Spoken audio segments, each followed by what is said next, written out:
Mangke menapa ditutup doa Bunda? Inggih. Langsung. Oh ngeten. Doatipun mangke langsung. Oh langsung mawon nggih, nggih.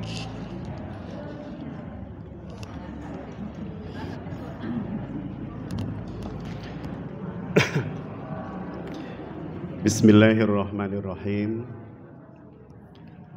Assalamualaikum warahmatullahi wabarakatuh.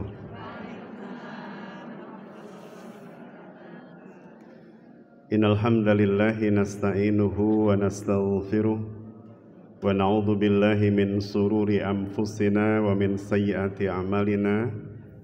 May yahdihillahu fala mudilla lahu wa may yudlil fala hadiyalah.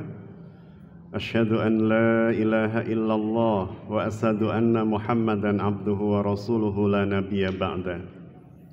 Allahumma salli ala sayyidina Muhammadin wa ala alihi wa sahbihi ajma'in. Amma ba'd.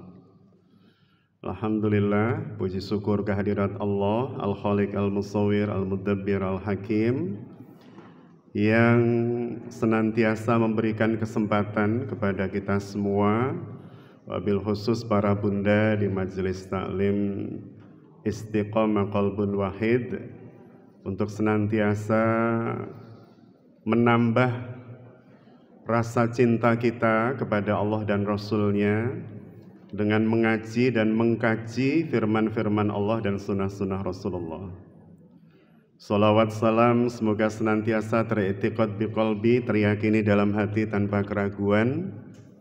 Wa qaulu bil lisan, lidah lisan kita dimudahkan Allah, diringankan untuk mensolawat salamkan doa-doa kita kepada beliau, dan kiranya kita diberi kekuatan kemampuan oleh Allah Subhanahu wa taala untuk itba, untuk mengikuti apa-apa yang telah beliau sallallahu alaihi wasallam contohkan dalam kehidupan beliau sebagai individu, keluarga, tetangga, bahkan ketika beliau mengatur masyarakat dan negara.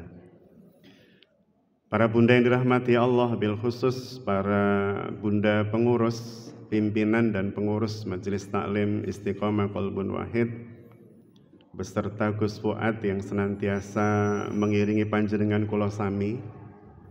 Kiranya Allah Subhanahu wa taala di pagi hari ini 14 Rabiul Awal 1443 Hijriah, hari yang berselisih ya, 2 malam dengan kelahiran manusia terbaik sepanjang zaman dan masa, sosok yang alam semesta menanti dan menunggu kehadirannya, yang bersebab beliaulah Allah menciptakan langit dan bumi karena kecintaannya. Rasulullah Muhammad sallallahu alaihi wasallam, yang panjenengan kula sami semoga cinta kita tak bertepuk sebelah tangan pada beliau. Karena kalau tangan itu bertepuk dan cuman satu mboten bunyi, tidak ada suara, tidak ada hasilnya. Maka dibutuhkan cinta itu bertepuk kedua tangan. Kita mencintai beliau, apalah artinya jika beliau tak mencintai kita. Maka bunda yang dirahmati Allah, kita niatkan ya keseluruhan aktivitas kita di pagi hari ini, salah satunya memang itba kepada yang dicontohkan oleh beliau kepada kita semua. Salah satu yang diajarkan oleh Rasulullah sallallahu alaihi wasallam adalah cara pandang muslimin terhadap kehidupan, agar supaya panjenengan kula sami ketika hidup di atas bumi ini, dari mulai balik hingga kepulangan kita nanti, hitungan saya balik karena pada saat itulah panjenengan sampai. Balik itu kan sampai nggih Bunda. Maka para penyampai itu disebut mubalik, dan tempat untuk menyampaikan disebut baliho, kan begitu. Maka agar supaya panjenengan kula sami menika ya sampai cinta kita kepada Rasulullah sallallahu alaihi wasallam dan keseluruhan usia kita dari mulai balik hingga nanti kepulangan panjenengan kula sami. Kalau kepulangan menuju Allah kok saya nyebut panjenengan tuh nggak enak ya. Saya dan panjenengan gitu aja. Kiranya kepulangan ya saya dan panjenengan nanti menuju Allah Subhanahu wa taala menjadi kepulangan terbaik, kepulangan terindah, kepulangan yang ruh panjenengan disambut oleh malaikat rahmat, dengan kalimat ya ayyuhan nafsul mutmainnah irji'i ila rabbiki radiyatan mardiyah, dan kiranya panjenengan benar-benar radiyatan mardiyah, ruh yang ridho dan diridhoi. Ruh yang kapling surganya itu sudah ada. Ruh yang perumahan panjenengan di surga sudah terpoles dengan sebaik-baik polesan. Sehingga pada saat ruh kita nanti berada di barzah, kemudian melalui kehidupan setelahnya yang teramat sangat panjang sekali. Hidup panjenengan di atas bumi kan bainas sitin ila sabain, kata Rasul. Antara 60 sampai 70. Yang kurang tidak banyak, yang lebih juga tidak banyak. Jadi a'maru ummati, kata Rasulullah, a'maru ummati itu ya, umur umatku itu ya bainas sitin ila sabain, antara 60 sampai 70. Artinya kalau usia panjenengan sekarang sudah 70 ya. Mohon maaf Bu ya. Itu bukan saya yang bilang Bu ya. Meskipun idza jaa ajaluhum la yastakhiruna sa'atan wa la yastaqdimun. Ajal itu tidak bisa ada yang memajukan dan mengundurkan. Ketepatannya Allah yang paling tahu. Cuman Kanjeng Nabi memang sampun dawuh mekaten. Jadi memang umur umat beliau itu ya antara 60 sampai 70. Bahkan usia Kanjeng Nabi pun ya masuk di usia itu 63. Abu Bakar itu selisihnya dengan Kanjeng Nabi 2 tahun. Nabi wafat, beliau jadi khalifah pengganti pemimpin negara, 2 tahun memimpin, sedo, berarti usianya persis sama 63. Sayyidina Umar dengan Kanjeng Nabi menikah selisih usianya 12 tahun lebih sekian bulan. Setelah Abu Bakar wafat, Umar memimpin kaum muslimin 10 tahun, berarti tepat 63 beliau wafat.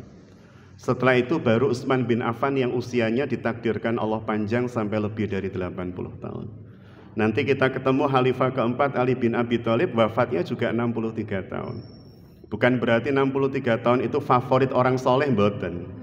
Itu memang takdir Allah. Jadi kalau kemudian ada bunda kok hari ini 62 tahun setengah itu ya, jangan kemudian mengasumsikan kurang setengah tahun, mboten. Bisa jadi usia panjenengan bertambah panjang sampai 80, 90. Tapi sebaik-baik usia adalah yang keseluruhannya terisi dengan kebaikan. Dan seburuk-buruk usia adalah panjang tapi mboten berkahi, tidak ada manfaatnya. Panjang tapi banyak menebar keburukan, panjang tapi banyak hal tidak bermanfaat dilakukan, panjang tapi tersia-siakan. Jadi kita bermohon pada Allah bukan panjang dan pendeknya umur, tapi berkahnya umur. Jadi kalau kemudian ada ulang tahun kok nyanyinya panjang umurnya, digantos berkah umurnya. Harusnya memang bukan masalah panjang dan pendek, tapi berkah dan tidaknya. Ngaten nggih? Baik, saya awali yang pertama, Bunda yang dirahmati Allah. Beberapa ayat yang menjadikan Rasulullah Shallallahu Alaihi Wasallam dan para sahabat radhiyallahu anhum ajmain hidup di dalam pola hidup yang khas, yang berbeda dengan masyarakat Arab kebanyakan, atau bahkan manusia di atas bumi kebanyakan, ya mayoritas. Jadi hidup seorang muslim dan mukmin ya, muslimah dan mukminah menika memang khas. Khas itu memang berbeda dengan kebanyakan orang. Karena kalau kemudian kita sama dengan kebanyakan orang, maka nilai-nilai Islam yang khas tadi itu, yang luar biasa tadi itu kemudian justru tertutupi oleh mayoritas manusia yang perilakunya jauh dari Allah dan Rasul-Nya. Bahkan Allah menyampaikan dalam Al-Quranul Karim, janganlah engkau mengikuti kebanyakan manusia. Karena mayoritas manusia itu tidak tertuntun. Kinten-kinten dibanding orang yang sholat dengan tidak sholat kathah pundi? Tidak sholat. Tidak sholat. Orang yang sholat ya, sholatnya khusyuk kalian boten khusyuk langkung kathah pundi? Kinten-kinten seluruh bumi boten khusyuk.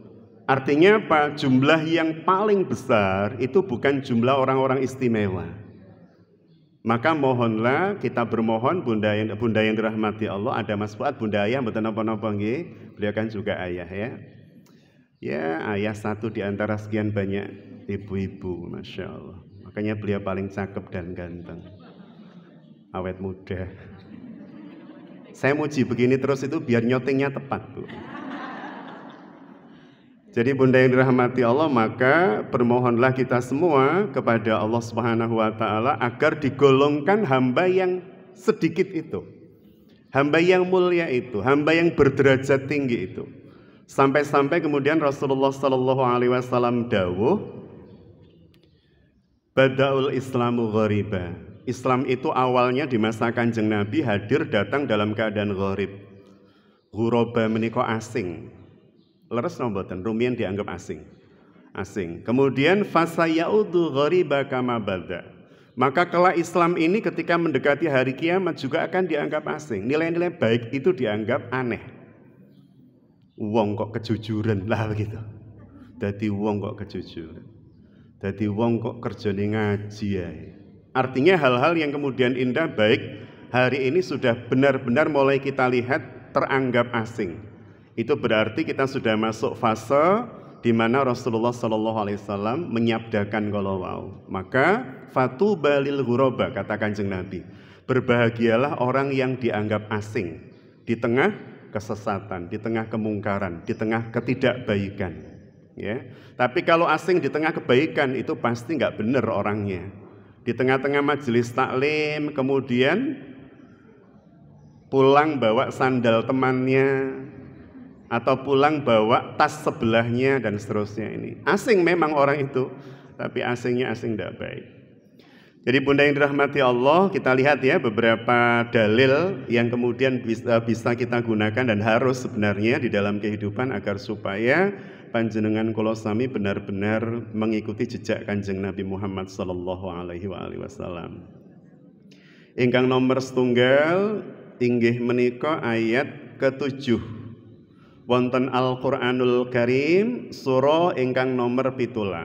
Surah 17 menika surah Al-Isra. Allah Subhanahu wa taala menyampaikan, A'udzubillahi minasyaitonirrajim, in ahsantum ahsantum li anfusikum wa in asatum falaha. Ayat ini merupakan ayat ya yang digunakan oleh Rasul dan para sahabat untuk mengontrol tindakan yang beliau lakukan atau beliau pilih. Ya, beliau lakukan atau beliau pilih. Kalau diterjemahkan, in ahsantum, jika kalian berbuat baik, berperilaku ahsan. Ahsan itu more than khair. Dia lebih dibanding baik, lebih dari sekedar baik. Lebih dari sekedar hasan itu ya, ahsan itu.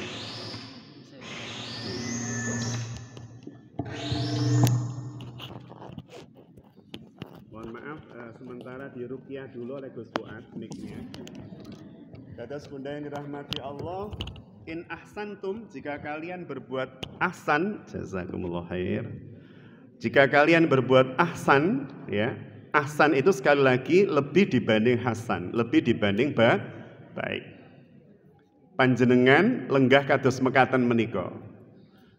Disebut ahsan itu ketika lenggah panjenengan tidak sekedar nyaman buat panjenengan, tapi juga nyaman buat sebelahnya, belakangnya, dan seterusnya. Jadi bagaimana kemudian kita memilih laku yang terbaik dalam hidup. Ahsantum kata Allah, ya, maka dia akan kembali kebaikan itu li anfusikum, pada diri kalian sendiri. Jadi kalau panjenengan kula sami melakukan kebaikan dalam hidup, jangan khawatir. Balasannya tidak akan pernah keliru. Allah melalui malaikatnya memberikannya. Pasti kembali pada panjenengan. Wa in asatum falaha. Demikian pula kalau kita berbuat hal yang buruk, maka keburukan itu pasti juga akan kembali kepada kita. Sehingga dari sini ditambahkan oleh Kanjeng Nabi dengan kalimat yang lebih jelas itu ya. Kanjeng Nabi dawuh ngaten. Atau sebelum saya bacakan dawuh Kanjeng Nabi dalam hadis riwayat Imam Muslim dalam badhe tanglet rumiyin datang para bunda yang insya Allah calon dan sertifikatnya itu sudah ada di surga, insya Allah ya. Jadi bukan hanya sertifikat vaksin jenengan punya ya, tapi juga sertifikat surga. Barcode-nya tinggal duduhne nanti, kling gitu. Jenengan oh surga gang 2 gitu ya. Jadi saya tanya dulu Bunda, Bunda pengen hidup itu banyak kemudahan atau kesulitan? Bunda pengen hidupnya itu seluruhnya kemudahan atau ada kesulitan? Leres Bunda, itu jawaban yang saya inginkan dari panjenengan. Panjenengan tidak mengatakan hidup saya semuanya harus mudah. Ada kesulitan yang kita dimampukan oleh Allah untuk melaluinya.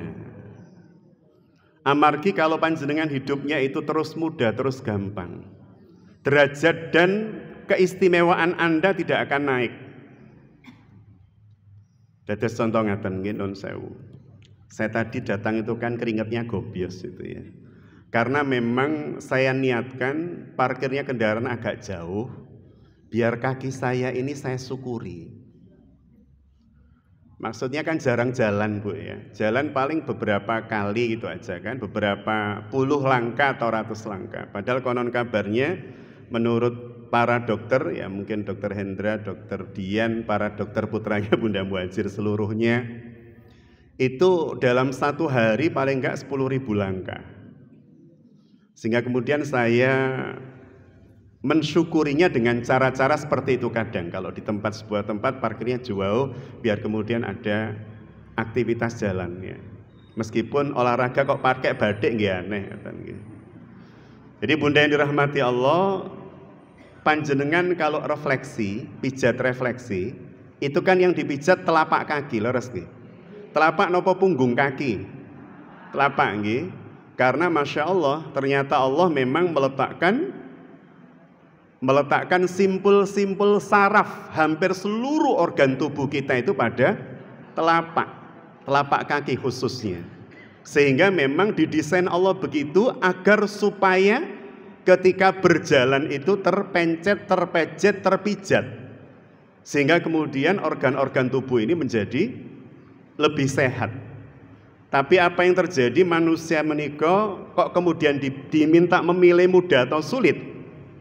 Mereka mayoritas memilih yang mudah, padahal ada hal-hal yang menyulitkan yang justru akan memudahkan kita di ujungnya.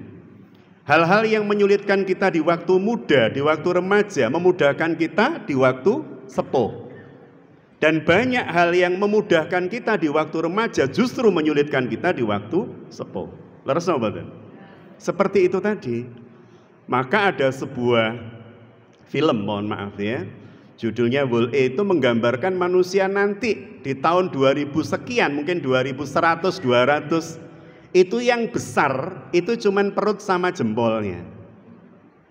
Karena sekarang manusia sepedaan sudah diganti gitu kan. Dulu sepeda motor Gus Fuad itu masih ngeslah, sekarang otomatis. Ya tinggal pencet greng. Dulu masih ada presneleng, klek kaki masih gerak dikit, sekarang otomatis. Semuanya serba otomatis, bahkan sudah dirancang mobil dengan kemampuan mengendarai sendiri. Yang kita kalau mau menuju ke sebuah tempat tinggal mapnya ditutul, tek tek tek tek kita tidur. Nanti sampai tempat dibangunkan, Anda sudah sampai tempat, silahkan turun. Bye-bye gitu misalnya. Jadi semakin kemudian manusia itu udah nggak ada gerak, nggak ada macam-macam. Jadi Bunda yang dirahmati Allah, jawaban bunda-bunda tadi saya senang. Tidak semuanya mudah. Kita harus mengalami kesulitan-kesulitan yang semoga Allah menguatkan kita, memampukan kita melewati kesulitan itu, sampai kemudian dengan melewati kesulitan itu ilmu kita bertambah, kemampuan kita menghadapi ujian hidup bertambah dan seterusnya. Dan yang perlu digarisbawahi lagi, tidak ada hidup tanpa kesulitan, itu yang jelas dalam kehidupan yang nyata. Nah, dalam rangka itulah kemudian Rasulullah dawuh ngaten. Karena panjenengan dan saya itu suka kemudahan ya, suka hal-hal yang mudah. Maka Rasulullah dawuh ngaten. Wa may yassara ala mu'sir. Wa may yassara wa man yassara begitu. Lan sapa wae yassara yang memudahkan. Dan siapa saja orang itu ya, tidak ada batasan ini apakah dia muslim, muslimah, mukminin, mukminat. Siapa saja yang memudahkan orang lain ala mu'sir atas kesulitannya, memudahkan orang lain atas kesulitan yang menimpa mereka, apapun itu, yassarallahu alaihi, maka Allah akan memudahkan dirinya Fit dunia, di dunia, wal akhirah, dan di akhirat. Masya Allah. Kalau pengen kemudian di akhirat, pasti kan bun ya? Pasti. Pengen dimudahkan di akhirat, pengen diberi kemudahan di dunia, atau kalau ketemu kesulitan, dimudahkan ketemu jalan keluarnya, lah begitu. Maka salah satu cara agar supaya panjenengan kula sami menika digampangne Gusti Allah nemokaken bertemu dengan jalan keluar ketika mengalami kesulitan di dunia maupun di akhirat, kata kuncinya napa kala wau? Yassara ala mu'sir. Mudahkan orang yang sedang kesulitan. Berarti Bunda, setiap hari itu harus ada target-target. Ada target-target memudahkan orang yang sedang kesulitan. Berarti harus men-screening, mencari siapa di antara sahabat, teman, saudara kita yang sedang mengalami kesulitan. Sekarang screening itu dimudahkan oleh Allah. Panjenengan punya media sosial WhatsApp. Beberapa bunda di sini juga punya Facebook. Beberapa lagi lengkap Facebook dengan Instagramnya. Beberapa lagi bahkan lengkap 4 sehat 5 sempurna tambah Twitter gitu kan. Jadi ketika kemudian panjenengan katakan memiliki Facebook atau Instagram, teman maksimal panjenengan ada berapa? 5 ribuan Bu. Ketika kemudian panjenengan membaca medsos, kira-kira ada nggak keluhan orang? Kira-kira ada nggak keluhan orang? Kira-kira ada nggak musibah yang dialami orang Bu? Jenengan baca itu atau berita apapun, pasti ada kan? Maka itu adalah kesempatan, itu adalah peluang yang diberikan oleh Allah untuk memudahkan mereka dengan cara apa? Minimal kalau nggak kenal ya doa. Baca, wonten tiang kesripahan, ada yang sedo, kita nggak kenal siapa tapi dia muslim, mukmin, mukminat, muslimah. Maka apa beratnya sih kita mengucapkan setelah istirja innalillahi wa inna ilaihi rajiun, kita tambahkan kalau perempuan misalnya Allahumma ghfirlaha warhamha wa'afi wa'fu anha. Yang dengan itu sebenarnya panjenengan sedang bermohon pada Allah, ya Allah berilah kemudahan hambamu yang sudah meninggal ini berada di alam barzahmu dengan ampunanmu ya Allah. Artinya apa? Nggak kenal, nggak tahu siapa dia, tapi Allah memberikan peluang dan kesempatan pada panjenengan untuk mendapatkan kebaikan yang akan diribon, dikembalikan kepada diri kita, dipantulkan kepada diri kita. Masya Allah. Saya sering menyampaikan kepada panjenengan, nanti kalau pulang, kalau sudah berangkat kan tadi sudah berangkat, sudah lewat, nanti kalau pulang Bunda, panjenengan pasti bertemu dengan dari mulai orang yang mungkin minta-minta, dari orang yang dorong rombong untuk jualan, dari orang yang nunggu jualannya, yang kadang kalau saya lewat itu makdek atau maksiat gitu ya. Dalam artian ketika saya melewati sebuah tempat dan pulang kembali, kok ya dodolane jek sakmono, orang jualan nasi 5 ribuan dulu Bu Mas Bu. Jadi kadang kemudian melihat, maka itu kesempatan-kesempatan yang diberikan oleh Allah. Kalau jenengan tidak beli, tidak pengen beli, tidak mau beli, tidak beli, minimal doakan. Dan apa sulitnya? Sambil kemudian kita lewat, kok kemudian ya Allah tadi berangkat masih segini loh, kok pulang segini. Tapi kalau bunda-bunda Majelis Ta'lim Istiqomah Qalbun Wahid kan langsung turun dari mobil toh. Kemudian ngeluarin duit, Mbak ini satu berapa? 5.000 lah. Kalau semuanya berapa itu? Untuk kemudian dibawa ke rumah ustadznya, bukan nggih? Bukan, di majelis taklim, dibagikan ke teman-temannya. Jadi bunda yang dirahmati Allah, ini cara, ini metode yang Rasulullah SAW tunjukkan pada panjenengan dan saya, untuk kemudian di hari di mana tidak ada perlindungan kecuali Allah, di hari yang teramat sangat mencekam dalam hidup panjenengan dan saya, wonten boten setunggal dinten kemawon selama hidup kita ini, hari yang membuat panjenengan galau, super galau, galau tingkat dewa, begitu kata anak muda. Pernah Bu? Pernah. Maka kita akan berjumpa, bertemu nanti dengan hari yang jauh lebih menggalaukan dibanding hari itu, jauh lebih mencekam dibanding hari itu. Namanya yaumul mizan, namanya yaumul hisab, namanya yaumul mahsar. Itu adalah hari yang paling mencekam. Hari di mana jenengan dan saya tidak lagi memiliki kemampuan untuk meminta tolong. kepada orang-orang yang selama ini bersama dengan kita. Kalau hari ini kita di bumi, di dunia sedang mengalami ketertekanan, itu masih bisa curhat dengan suami, masih bisa minta tolong anak, masih bisa curhat dengan sahabat dan meminta tolong atau disupport ya dan seterusnya. Tapi nanti sampun nafsi panjenengan oleh sebelah itu ya, kok kemudian mau minta tolong sebelah juga ternyata lebih melas dibanding jenengan itu. Artinya masing-masing sudah berpikir tentang dirinya.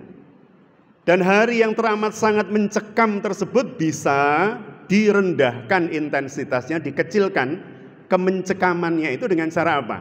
Di bumi banyak-banyak memudahkan orang lain. Di bumi banyak-banyak bermohon kepada Allah kemudahan bagi orang lain, memudahkan orang lain, meringankan beban orang lain. Dari hal yang paling kecil, sederhana, kok kemudian panjenengan parkir sepeda motor seperti itu.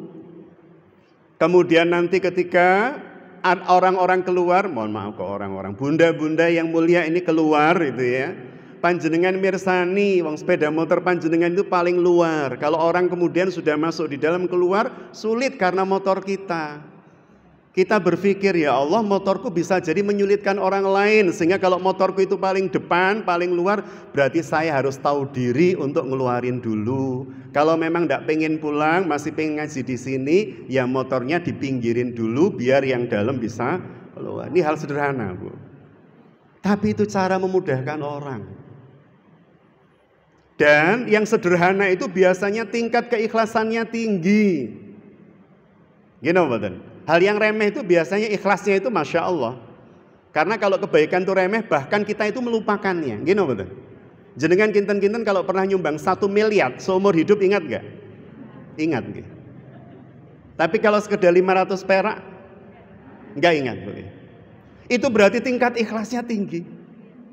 Dan hal-hal yang memiliki kapasitas keikhlasan tinggi, tingkat ikhlas tinggi itu pahalanya bisa melampaui yang banyak tapi ikhlasnya cuma saitik. Maka kelak akan banyak orang dikagetkan dengan amalan-amalan kecilnya. Bukan karena amalnya, tapi hatinya, niatnya. Dan akan banyak orang-orang yang terkejut di akhirat karena amal-amal besarnya ternyata ditimbang itu ringan. Amal-amal besarnya, amal-amal hebatnya itu ketika ditimbang itu ringan, Bu, baiknya. Kenapa? Karena dieling-eling terus. Bahkan kadang kemudian diulik terus. Ya awakmu, meskipun pada anak, kudu niru ibumu tondo. Ibu iku lek sedekah, ibu itu lek. Dalam rangka memotivasi oke, tapi kalau dalam rangka membanggakan diri meskipun di hadapan anak jadi sayang. Karena nanti kita akan di hadapan Allah ketika minta, ya Allah sedekahku dulu sekian, kok nggak ada nilainya. Maka Allah akan menyampaikan, lho jenengan dulu Mas, Bu, Pak, sedekah dalam rangka apa? Sedekah dalam rangka untuk mendapat pujian siapa? Dulu jenengan dipuji anak pun seneng toh. Nggih Gusti, ya itu balasannya. Kok minta pada saya? Padahal niatnya mendapat pujian. Apakah dari keluarga, apakah dari orang lain, apakah dari media atau apapun.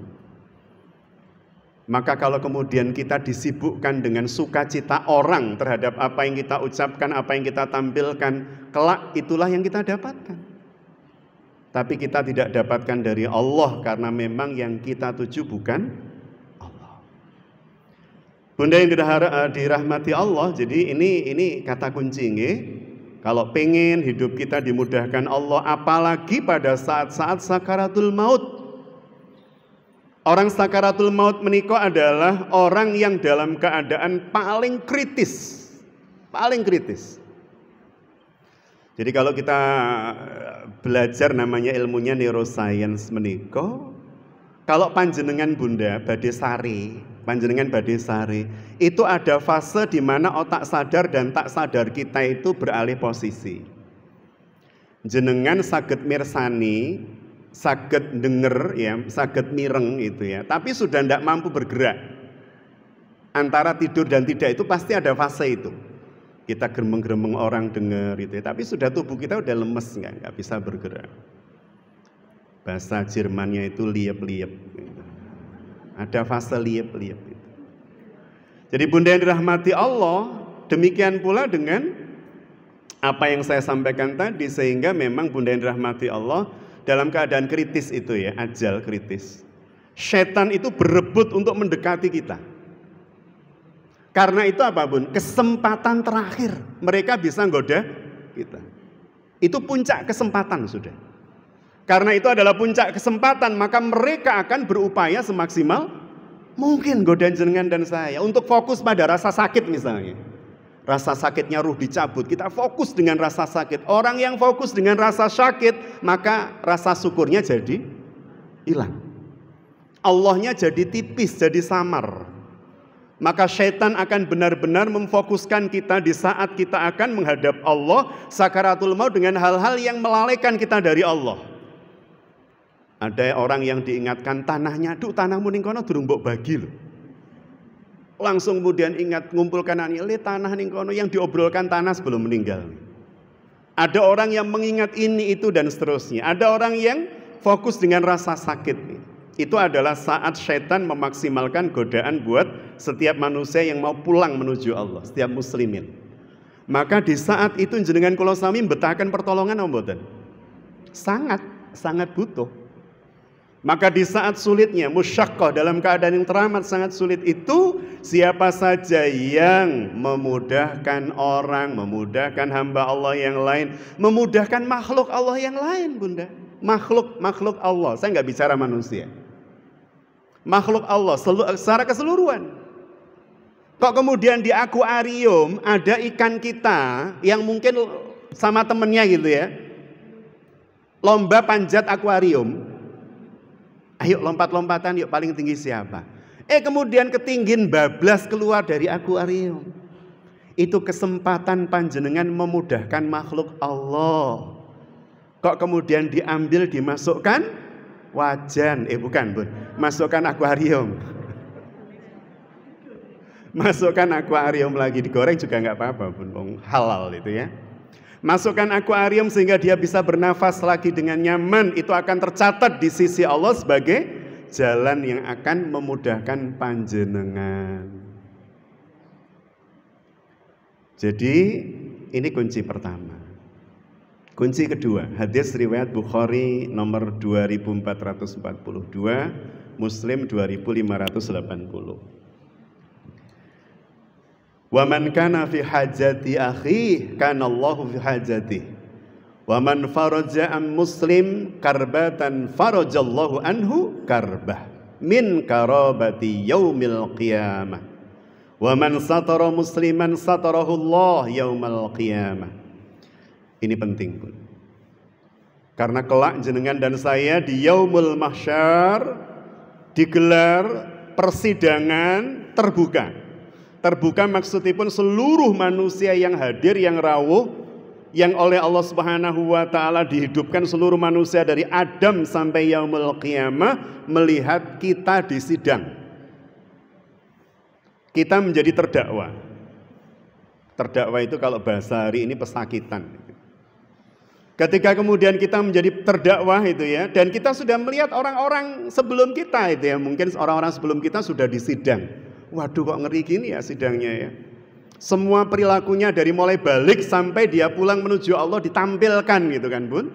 Dari kebaikan-kebaikannya, ketika dia bilang, "Ya Allah, saya berbuat baik seperti ini," langsung ditampilkan oleh Allah buktinya, hujahnya. "Ini loh mas, dulu jenengan berbuat baik." Langsung dibuka hatinya, disonding kalimatnya. Yang ada dalam hati, ternyata dia berbuat baik bukan untuk Allah, dan di situ terdengar, "Aku ingin dipuji oleh A, aku ingin mendapatkan like and subscribe, aku ingin macam-macam." Maka semuanya itu dipertontonkan oleh Allah Subhanahu wa taala. Maka jangan pernah bunda jenengan pedulikan like, subscribe dan seterusnya ketika panjenengan menyampaikan kebaikan. Asal dengan cara terbaik, kemasan terbaik dan seterusnya.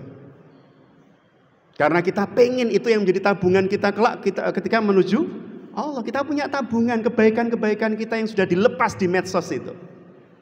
Dengan niatan yang benar untuk Allah. Sehingga tidak pedulikan berapa yang like, berapa yang subscribe dan seterusnya. Kita pengen, ya Allah aku akan petik nanti ya Allah. Jadi Bunda Ayah hari itu kemudian semua ditampilkan dan kemudian kita lihat. Ada orang yang langsung nangis melihat, ada orang yang geru-geru. Mungkin geru-geru pirsa Bunda. Basa Mojokerto itu. Macam-macam ketika kemudian melihat tayangan dirinya. Dan kita yang melihat kinten-kinten dos pundi Bunda. Kalau kemudian melihat orang di sidang ditelanjangi kebaikan keburukannya seperti itu, secara detail sampai hatinya semuanya tahu. Kinten-kinten panjenengan kula sami tenang nopo ajrih? Ajrih pasti itu. Saya udah bayangkan kita semua pasti takut itu. Tetapi Rasulullah dawuh ngaten, ini yang kemudian menenteramkan kita. Barang siapa yang membantu memenuhi hajat akhi, hajat saudaranya, maka Allah akan memenuhi hajatnya. Yang kedua, barang siapa yang melepaskan kesulitan sahabatnya, temannya, orang lain di dunia, maka di akhirat orang tersebut akan dilepaskan oleh Allah kesulitannya. Dan ini yang saya sampaikan tadi. Dan barang siapa, kata Allah Subhanahu wa taala, wa man satara. Satir niku napa satir? Penghalang, pembatas, penutup. Dan barang siapa hobinya itu menutup aib sesama muslim mukmin, muslimah mukminah. Hobinya itu salah satunya adalah menutup aib saudaranya, sahabat. Tidak ngumbar.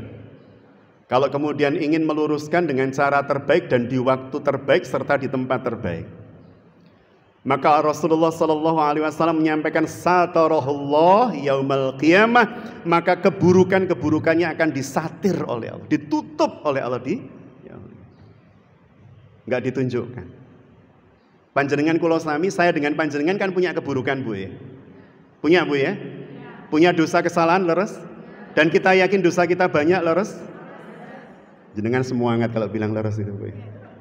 Karena kita memang merasa itu, saya merasa itu. Merasa nikmat mata saja belum bisa mensyukuri secara ini saya bicara mata saja. Seberapa banyak mata ini setiap melihat yang dicipta Allah bersyukur? Seberapa sering? Seberapa sering mata saya kemudian menatap Al-Quranul Karim, menikmati membacanya dan tidak cepat ngantuk? Lihat film, lihat apa lagi? 2 jam gak kerasa Bun? Gak kerasa. Baca Quran kadang 15 menit. Mantap. Kita belum bisa memaksimalkan syukur terhadap mata saja belum bisa. Gitu kok kemudian ada orang, mohon maaf ini bahasa Mojokerto, endel kemenyek, merasa amalnya banyak.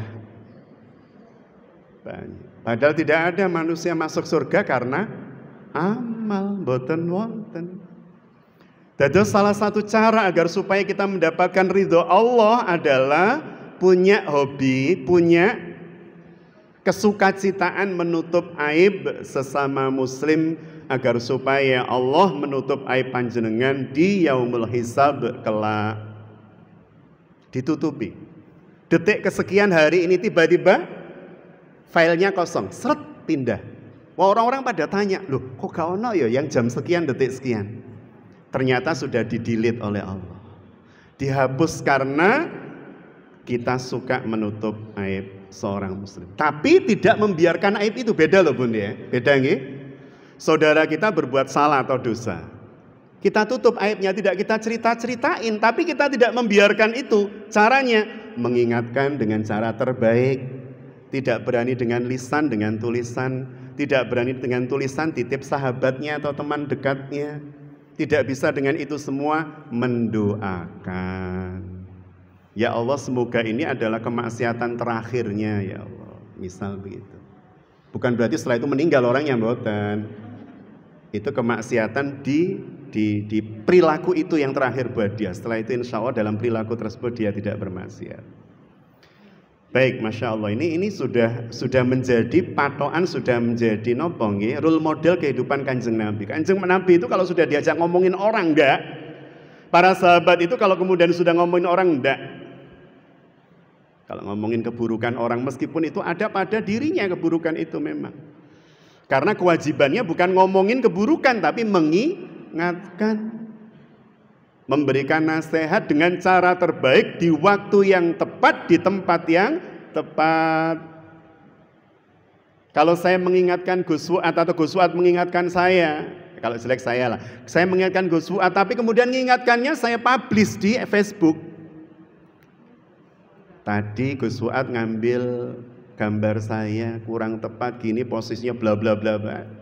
Orang jadi pada tahu, sehingga nggak jadi menyewan jenengan untuk mantenan anaknya. Gitu.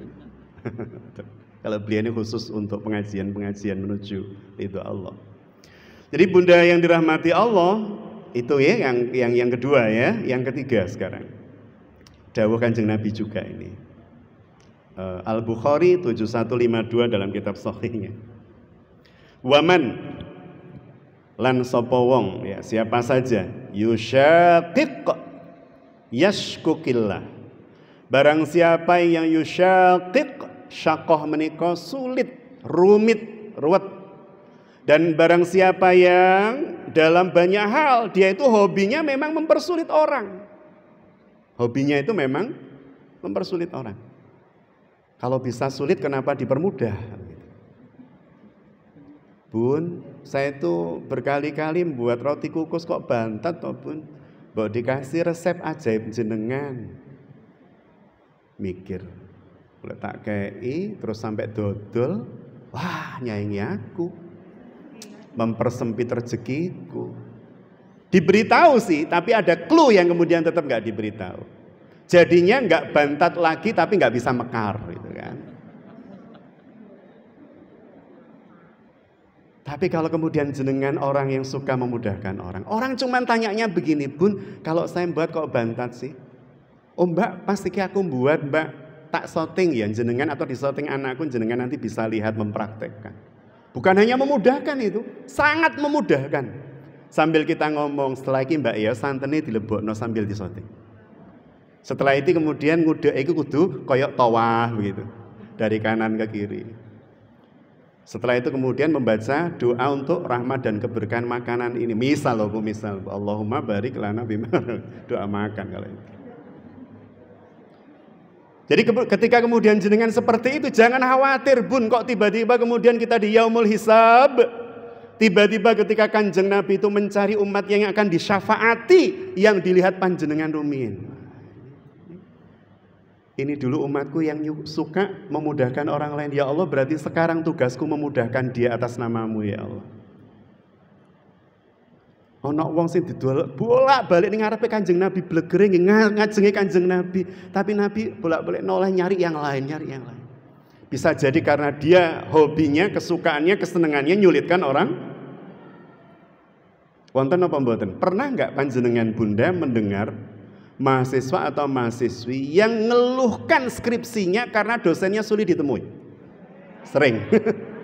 Saya itu sampai pernah beberapa kali memberikan terapi kepada orang tua maupun anaknya itu mahasiswa juga pernah. Karena skripsinya nggak selesai, masalahnya dengan pembimbingnya. Yang sulit ditemui lah, yang kemudian cara ngoreksinya sampai detail nggak karuan. Sampai saya itu mikir, ya Allah, jika kemudian ini tidak urgen, kenapa kemudian harus dianggap urgen? Harusnya bisa dimudahkan, kenapa dipersulit? Orang tua yang menyulitkan anaknya, anak yang menyulitkan orang tua, tetangga yang menyulitkan tetangganya yang lain. Sampai kemudian jalan dipersempit, dibangun apa, dibangun ini, dibangun itu, dan seterusnya. Jadi tanpa terasa kemudian yang dilakukan saat di dunia itu akan jadi asbab disulitkannya dia kelak di akhirat dengan musyaqqah, kesulitan-kesulitan yang lebih berat dan lebih dahsyat. Padahal lebih baik sulit di dunia dibanding. Jadi Rasulullah SAW sudah menyampaikan, waman yusyaqiq, barang siapa yang hobinya menyulitkan orang lain, yashkukillah, maka Allah akan mempersulitnya alaihi atasnya yaumal qiyamah, di hari kiamat. Dan ancaman Allah ini di kiamat loh, nanti kesulitan itu akan dicairkan. Maka bunda yang dirahmati Allah, mulai hari ini gitu ya, saya yakin kalau jenengan bukan mulai hari ini, sudah sejak lama memiliki hobi memudahkan orang lain dan meminimalkan kesulitan orang lain. Kalau administrasi itu bisa dipermudah dengan cara-cara tertentu, bukan kemudian saya berbicara tentang cara yang diharamkan Allah, mboten. Tapi cara-cara yang dihalalkan oleh Allah, maka kenapa kemudian kita harus perumit dan kenapa kita harus persulit? Jenengan kalau membeli di sebuah mall besar, ya, suatu saat ada majelis Istiqomah Qalbun Wahid Mart atau mall, itu ya. Ketika kemudian jenengan masuk, dari mulai orang masuk itu sudah dimudahkan. Orang parkir itu kemudian sudah ditatakan itu ya. Nun sewu pundi bunda, taruh jenengan tinggal gondok bunda. Kalau sini bu ya, gondok. Karena saya itu gondok itu manyun itu loh bu. Setelah itu kemudian jenengan pergi, ya dimudahkan ya. Kalau ke Istiqomah Qalbun Wahid Mat itu atau mall itu masya Allah nyamannya, disambut dengan senyuman itu ya. Ketika datang sugeng rawuh dan seterusnya setelah salam, kemudian pada saat beli juga kasirnya dimudahkan, celek mana, kemudian langsung ke sana. Ada beberapa toko-toko besar, mall besar itu kasir bahkan beberapa kali sini periksa itu dan seterusnya.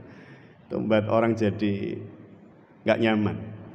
Jadi ini bunda ya, hal-hal yang Rasulullah SAW sampaikan. Dan saya tutup ini ya, setelah itu mungkin ada diskusi dengan firman Allah di Quran surah Muhammad ayat ke-7. Kalau ini ayatnya sangat masyhur ya. A'udzubillahi minasyaitonirrajim. Ya ayyuhalladzina amanu. Cuman ini memang terkhususkan untuk orang beriman. In tansurullaha yansurkum wa yusabbit aqdamakum. Jadi Allah Subhanahu wa taala menyampaikan di dalam surah Muhammad ayat 7 ini seruan bagi panjenengan kula sami hamba-hamba yang insyaallah mukmin mukminat ini dengan kalimat in itu harful sartin. Huruf yang menunjukkan pensyaratan. Apa pensyaratannya? Jika panjenengan menolong Allah, maka baru Allah menurunkan pertolongan pada panjenengan. In tansurullaha yansurukum. Bahkan bukan hanya Allah menolong panjenengan, tapi wa yusabbit aqdamakum. Allah akan meneguhkan kedudukan panjenengan di posisi apapun.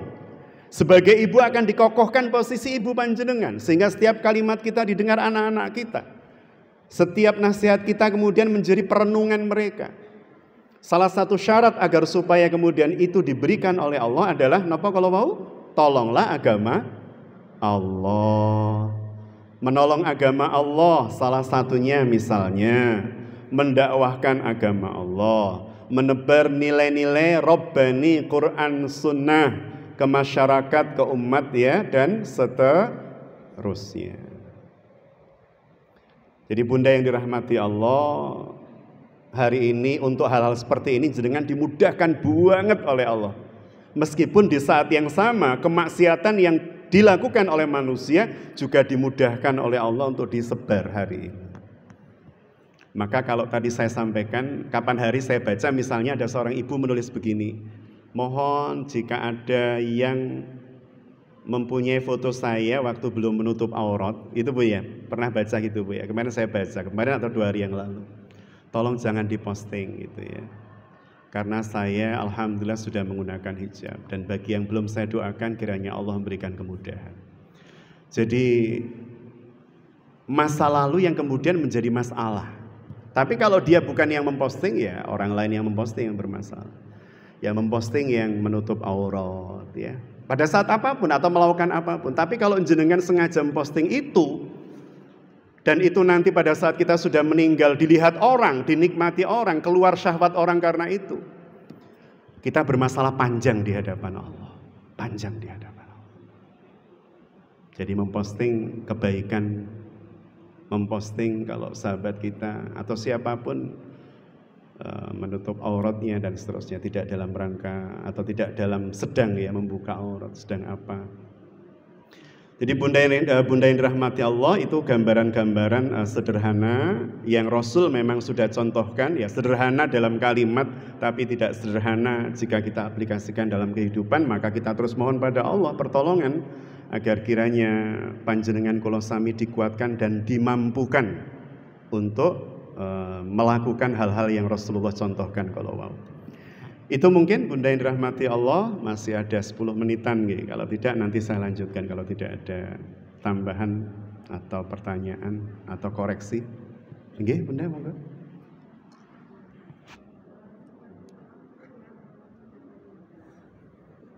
Terus pundi Bunda? Oh nggih.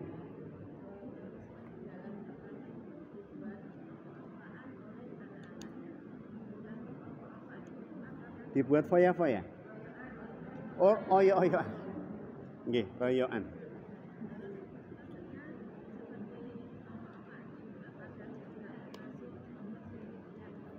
Orang tuanya. Nggih. Nah, ini menarik ya, para bunda itu pertanyaannya selalu tajam ya. Jadi beliau menanyakan bagaimana nasib ruh orang tua yang harta yang ditinggalkannya menjadi rebutan anak-anaknya. Rebutan sampai ada yang putus persaudaraan Bunda. Rebutan sampai ada yang saling fitnah. Ini padahal dulur kandung gitu ya. Hanya karena itu tadi ya, berebut harta. Apakah ini akan menyulitkan orang tuanya? Jawabannya ada 2 kemungkinan Bunda. Bisa jadi iya, bisa jadi tidak. Bisa jadi iya kalau jika orang tuanya tidak pernah mengajarkan kepada anak-anaknya pada saat masih hidup. Orang tuanya tidak mengajarkan bagaimana syariat mengatur waris. Bagaimana syariat mengatur keadilan Allah bisa diterapkan dalam konsep waris itu. Kenapa laki-laki seperti ini, kenapa wanita begini. Ada sekian banyak alasan ilmiah, alasan rasional yang bisa disampaikan. Masya Allah, dasar sekali aturan Allah itu kalau kemudian kita terjemahkan. Jadi disampaikan dulu, kalau kemudian orang tua sudah menyampaikan semua itu, mengajari anaknya, mendatangkan mungkin guru ngaji atau ahlinya, kok kemudian anaknya masih melakukan pelanggaran, masih melakukan kemaksiatan, orang tua sudah terlepas kewajibannya. Tapi menawi piantun sepai pun pada saat tesih gesang masih hidup sama sekali tak pernah mengajarkan hal-hal yang berkaitan dengan keadilan, kebaikan, atau mendatangkan guru ngaji, atau ngajikan anaknya kepada seorang ustadz-ustadzah kiai atau yang lain, maka itu akan jadi tanggung jawab yang dibawa di hadapan Allah. Yang akan dituntut di hadapan Allah karena orang tuanya tidak mengajarkan kebaikan itu atas anak-anaknya. Jadi tidak harus ngajarin sendiri. Bisa jadi kemudian kita sekolahkan di sekolah-sekolah yang kita yakin itu diajarkan dalam kurikulumnya. Ngaten nggih, disekolahkan di sana, kebaikan itu diajarkan, amal soleh itu diajarkan dengan intens ya, dan seterusnya. Atau mendatangkan guru ke rumah. Makanya Bunda, hal-hal seperti itu memang harus jauh dipersiapkan sebelum meninggalnya. Beberapa hari yang lalu saya dapat keluhan ya dari salah seorang jamaah, bukan dari Istiqomah Qalbun Wahid. Jadi ada seorang ibu yang mengeluhkan yang jenengan ceritakan itu. Jadi bagaimana kemudian memandang saudaranya itu sebagai orang-orang yang rakus harta. Tapi di sisi yang lain dia sulit untuk kemudian melapangkan atau meluaskan hati jika dibagi dengan cara-cara yang baik, cara-cara yang syar'i lebih tepatnya begitu. Terus memang harus diajarkan jauh-jauh hari kepada putra-putri kita agar kiranya kelak ketika kita dipanggil Allah keseluruhannya clear. Ayah saya itu pernah berwasiat pada kakak. Yang wasiat itu secara syariat tidak boleh untuk ahli waris. Wasiat itu tidak boleh untuk ahli waris. Jadi misalnya berwasiat begini, yang kok ngomong ning adik-adikmu nak ya, kalau ayah sudah meninggal, yang ditinggalkan bapak ini kabeh dibagi roto. Itu. Tapi kakak saya alhamdulillah clear, faham bahwa itu tidak boleh. Jadi wasiat kepada orang yang menjadi ahli waris. Kamu nanti akan dapat sekian, adik-adikmu dapat sekian. Karena sudah ada aturan dari Allah. Tapi kalau orang tua memberi hadiah boleh, hibah boleh, tapi pada saat masih hidup. Beri hadiah pada si sulung nak, karena dulu kamu itu mendampingi ayahmu ketika masih sulit, ibumu masih sulit, hidupmu dulu itu paling sulit dibanding adik-adikmu. Nih tanah ini diberikan ayah sebagai penebus lelahmu dulu nak. Dan adik-adiknya pirsa tahu, boleh, tidak apa-apa. Tapi kalau kemudian berwasiat, wasiat itu kan dilaksanakan setelah meninggal, maka tidak boleh. Tapi kalau diberikan sebelum meninggal, boleh. Tentu dengan cara yang adil. Kalau kakaknya diberi sesuai dengan porsi lelahnya dulu, adiknya nggih diberi sesuai dengan porsi lelahnya. Ngaten nggih dalam tanda petik ya. Masing-masing mendapat hadiah dari ayah. Saya misalnya anak-anak saya yang satu sudah kerja, yang dua masih sekolah, memberi hadiah ya pasti beda kan ngaten ya, karena kepentingannya beda. Tapi secara adil tidak harus sama. Ngaten mungkin Bunda? Nggih.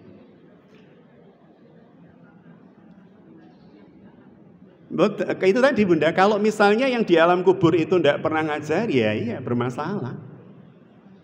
Pasti itu menjadi beban berat buat beliau. Nggih, mana malih Bunda? Oh Masya Allah sayap kiri, nggih Bunda.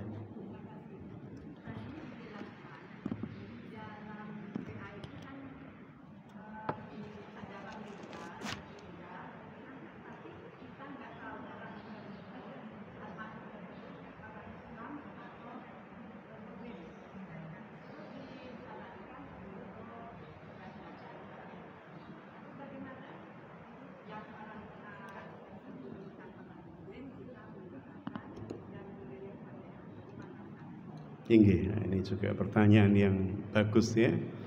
Terus bagaimana kalau ada orang yang kita belum tahu muslim dan tidaknya, kemudian kita diminta mendoakan? Yang pertama mengkonfirmasi dulu pada si pembawa berita atau si peminta doa. Ini muslim napa mboten? Tapi kalau misalnya sifatnya umum, upacara itu kan umum.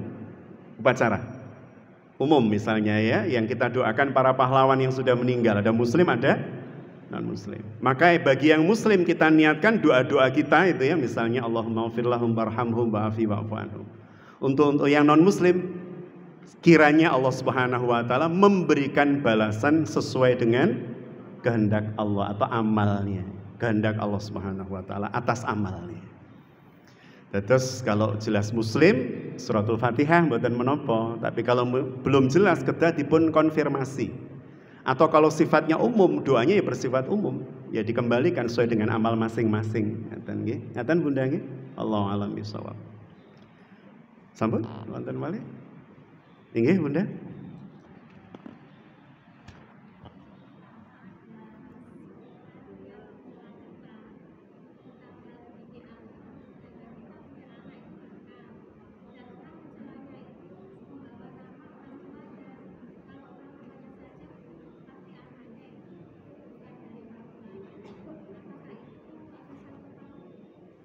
Ada sangkut paut. Nggih. Dados ngaten. Rasulullah sallallahu alaihi wasallam dawuh ngaten. Kullu mauludin yuladu alal fitrah. Fa abawahu yuhawwidani wa yunassirani wa yumajjisanihi. Setiap anak itu terlahir fitrah. Maka yang paling berperan membentuk karakter dan seterusnya adalah fa abawahu, kedua orang tuanya. Yang paling berperan. Artinya kalau ada baik dan buruknya anak, secara otomatis orang tua pasti memiliki kontribusi. Meskipun bisa jadi ibunya 5%, bapaknya 95%. Atau kemudian bapaknya 7%, ibunya 93%. Atau kemudian gabungan antara bapak, ibu dan lingkungan. Tapi yang paling utama dan pertama adalah kedua orang tua. Loh, tapi anaknya Nabi Nuh niku nggih ndawablek lho Ustaz. Kita lihat ya, Nabi Nuh itu punya berapa anak, Bun? Sekawan. Kalau yang umum ya, umum sekawan. Kalau Nabi Yakub 12. 4 anak yang umum kita kenal, baik dalam Al-Quran maupun Bible. Ada bedanya, kalau di Bible 3, kalau dalam Quran 4. Ya, tafsiran para mufassir. 4 menika naminipun Sam, Ham, Yafid dan Kan'an. Ingkang dablek sinten? Kan'an. Sam, Ham, Yafid dan Kan'an. Kalau di Bible Sam, Ham dan Yafid. Yafid 3 orang. Jadi anaknya Nabi Nuh ini ketika menikah dengan istrinya, itu sudah jadi nabi belum? Dereng. Belum jadi nabi. Dan beliau itu kompak dengan istrinya. Visinya, cara pandang hidupnya kompak. Belum menjadi nabi atau rasul. Ketika beliau menjadi seorang nabi atau rasul, 4 anak itu sudah ada pada rumah beliau. Beliau itu terangkat menjadi nabi, berdakwah itu kan usia 450. Sampai 950, ngaten enggak? 500 tahun beliau berdakwah. Jadi beliau ketika menjadi nabi atau rasul, keempat anak itu sudah ada. Berarti kontribusi ibu mendidik, ibu yang belum solihah mendidik, itu sudah ada nggak di anak waktu itu? Sudah. Sehingga ketika Nuh menjadi seorang nabi, menjadi seorang rasul, Kan'an ini sudah nakal sejak mula. Maka pada saat kemudian dia balelo, ini adalah, jadi ketika Nabi Nuh itu berdoa, bermohon pada Allah, ya Allah selamatkan anakku. Kata Allah Subhanahu wa taala terhadap Nuh, dzalika ghairu amalu sholih. Dia itu bukan amal solihmu, Nuh. Dia itu bukan asbab amal solihmu. Dia itu bukan anakmu, terputus oleh amal solehnya. Dia tidak melakukan amal soleh. Terus bunda yang dirahmati Allah, apakah kemudian itu berpengaruh terhadap orang tua atau ada kaitan dengan orang tua? Ada. Sehingga Nabi Nuh kelak itu bukan nabi yang berani memberi syafaat, syafaatul uzma. Dalam hadis riwayat Bukhari dijelaskan oleh Imam An-Nawawi. Imam Nawawi itu salah satu imam besar dari mazhab Syafi'i. Beliau menjelaskan di dalam bab tentang syafaatul uzma. Kita nanti lari bunda semua kepada Nabi Adam, tapi Nabi Adam gak berani, anaknya bermasalah. Dan beliau bermasalah dengan memakan buah yang dilarang Allah. Kita lari kepada Nabi Nuh waktu itu. Adam bilang sana kepada Abdan Syakuron, Nuh alaihissalam. Kita lari pada Nuh gak berani Nabi Nuh, karena masalah anaknya tadi. Nabi Nuh bilang pada Musa alaihissalam, Musa gak berani karena mukul orang pernah sekali pukul, game over. Dan Musa kemudian bilang, itu ruhullah, itu orang yang lahir karena ruh Allah langsung ditiupkan pada rahim ibunya. Mintalah ke sana. Isa alaihissalam. Kita lari pada beliau. Nabi Isa tidak komentar apapun, langsung menunjuk seorang nabi, seorang rasul yang tampan, bercahaya wajahnya, sedang menunduk di hadapan ars Allah. Dan kemudian beliau bilang, mintalah kepada laki-laki mulia itu, Muhammad sallallahu alaihi wasallam. Maka kita semua kepada Rasul. Berarti apa? Oh, berarti tindakan-tindakan anak dalam tanda petik itu ya. Meskipun tidak semuanya bunda, pasti ada bagian yang nyangkut ke orang tuanya. Ada bagian yang orang tuanya berkontribusi terhadap kesalahan anak tersebut.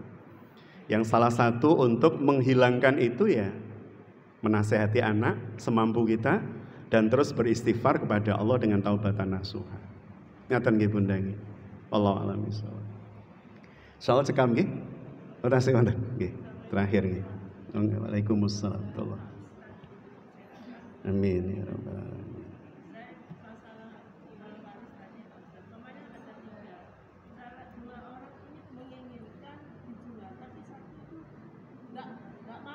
Nggih. Terus ngaten bunda ya.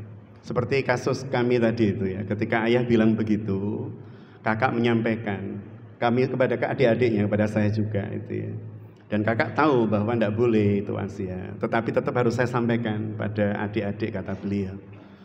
Dan kami menyadari di antara keluarga kami itu ada yang paling butuh sebenarnya berkaitan dengan harta itu. Sehingga pada akhirnya saya dengan dua adik laki-laki saya, setelah menerima itu kemudian membagi sama seluruhnya. Bahkan ada bagian yang kami berikan pada saudara kami yang paling membutuhkan. Jadi dibagi waris seperti biasa secara syariat. Setelah itu kemudian kami bagi sama setelah menerima. Dibagi dulu sesuai syariat. Setelah itu kami berikan sama seluruhnya. Setelah itu kemudian sebagian dari kami berikan lagi kepada yang paling membutuhkan. Terus yang panjenengan tanyakan kalau melihat kasusnya ini saudaranya memang butuh. Saudaranya ini memang masuk fuqara masakin misal. Kemudian dia tahan untuk tidak mau menjual itu. Wong itu waris. Waris itu kan harus dibagi. Bukan kemudian dibiarkan utuh. Kecuali kalau kakaknya begini, wis tak susu ide ya, ini saya beli. Kemudian hak warismu saya berikan, nah itu beda. Tapi kalau kemudian dia ngotot, ini rumah apa induk loh deh, rumah sejarah, ojo didol. Padahal adiknya itu sangat butuh. Dan dia tidak bantu. Kecuali kalau gini, ini gak usah didol deh, tapi keperluan anakmu dan kamu saya ini misalnya, saya cover. Lah ini enggak. Kemudian ditahan, kezaliman kalau ini zalim. Karena yang namanya harta waris itu adalah harta yang harus diwariskan kepada hak waris, orang-orang yang memiliki hak waris. Kecuali kalau seluruhnya sepakat dengan ridho memang. Ya sudah mas lah wong kita semuanya sudah cukup dan seterusnya. Udahlah ini buat rumah induk. Meskipun nanti pada generasi kesekian bisa bermasalah itu. Artinya yang paling bagus ya aturan Allah itu bagi dulu kalau ada yang nyusui dan seterusnya atau urunan beli bareng. Ya udah setelah kita bagi uangnya kita urunan untuk dibeli bareng, enggak apa-apa. Nyatan ya Bunda. Jadi kalau menahan, tidak menjual padahal ada saudara yang sangat membutuhkan, tergolong fuqara, masakin, nah, itu berat, itu mendolimi saudara. Ngatan gitu ya? Allah alam bisawab. Nggih, sementara begitu Bunda yang dirahmati Allah, masih ada nggih. Saya nggak boleh pulang kelihatannya nggih. Nggih. Saya wanita bukan solehah. Nggih. Anak saya yang pertama udah gede 20 tahun, udah tahu aib saya. Amalan apa yang harus saya ajarkan untuk anak saya? Udah itu aja, Ustaz. Nggih. Matur nuwun. Saya juga bukan orang soleh Bunda, sama artosipun saya orang biasa yang berusaha soleh Bunda ya. Kita semua orang-orang yang berusaha jadi soleh. Dados Bunda yang dirahmati Allah, ada enggak Bunda panjenengan saya yang tidak pernah berbuat salah pada anak? Tidak ada gitu. Kita semua adalah orang-orang yang pernah berlaku salah pada anak. Mungkin salah ucap, mungkin salah perilaku, mungkin salah-salah yang lain.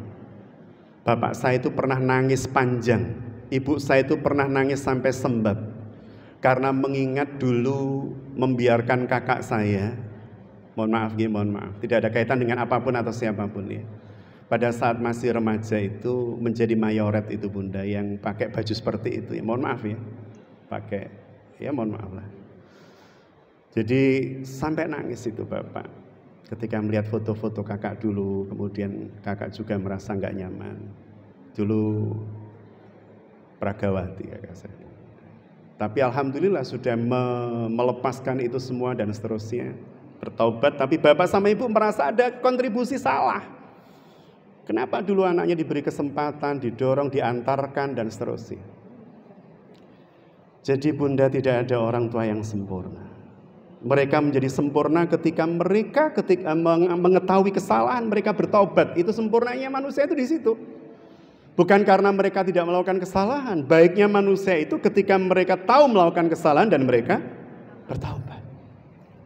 Maka pertobatan terbaik bagi seorang hamba memperbanyak istighfar, melakukan sholat sunnah tobat, mengisi hal buruk yang pernah kita lakukan dengan kebaikan. Kalau dulu saya pernah melakukan hal yang salah pada anak saya yang pertama dan itu tercatat di alam bawah sadar saya sampai hari ini. Karena waktu itu ilmu saya belum sebagaimana para bunda hari ini, belum banyak kenal para guru dan seterusnya. Jadi anak saya yang pertama ini saya sampaikan saja pada panjenengan. Artinya tidak dalam rangka mengungkap aib, tapi kita belajar bersama adalah dari sebuah kasus. Karena ketika Allah menunjukkan anak Nuh nakal itu kan tidak dalam rangka membuka aib Nabi Nuh, tapi dalam rangka kita belajar bersama. Jadi ketika memiliki anak pertama dengan keterbatasan ilmu menikahkan, akhirnya kita menguji cobakan cara mendidik anak. Kita uji coba dengan cara ini, Maka rata-rata anak pertama itu memang anak yang mentalnya tangguh karena memang uji coba kita dengan konsep pendidikan secara umum. Tapi mereka secara umum adalah anak-anak yang banyak lukanya dalam tanda petik, tidak semua. Maka kemudian ketika saya menyadari itu ya, saya akhirnya membangun komitmen untuk membayar masa lalu yang salah. Itu dari mulai anak saya kecil sampai sekitar kelas 4 atau 5, saya menyadari itu kesalahan. Cara mendidik yang otoriter, memaksakan bahwa yang pandangan kita itu pasti baik ya dan seterusnya. Sampai kemudian saya bayar dengan cara terus berinteraksi secara intens dengan dia, mohon ampun kepada Allah dan seterusnya. Dan alhamdulillah, semakin kesini semakin saya mendapatkan jawabannya dari Allah melalui putri kami ini yang sekarang sudah ngajar di SMA Taruna.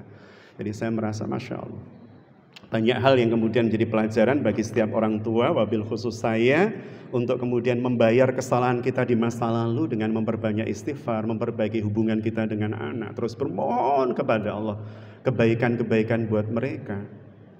dan seterusnya. Karena doa-doa kita itu Masya Allah adalah doa-doa yang mustajabah untuk anak-anak kita. Dan tentu doa dengan hati yang parek marang Gusti Allah, sambung dengan Allah. Dados ngaten Bunda. Memperbaiki hubungan dengan dia, doakan dia setiap saat, setiap waktu, setiap hari ba'da sholat minimal. Dan melakukan sholat sunnah taubat setiap hari. Ngaten nggih Bunda nggih. Allahu a'lam bishawab. Insyaallah ngaten Bunda yang dirahmati Allah, kiranya kita semua dikuatkan, dimampukan oleh Allah untuk menjadi orang tua yang kelak tidak akan dituntut oleh anak kita di yaumul hisab, tapi mereka akan memberikan pembelaan terbaiknya atas kita semua di yaumul hisab. Dan kita tutup dengan doa yang dititipkan oleh panitia kepada kami, doa khatmil Quran nggih, sarang-sarang.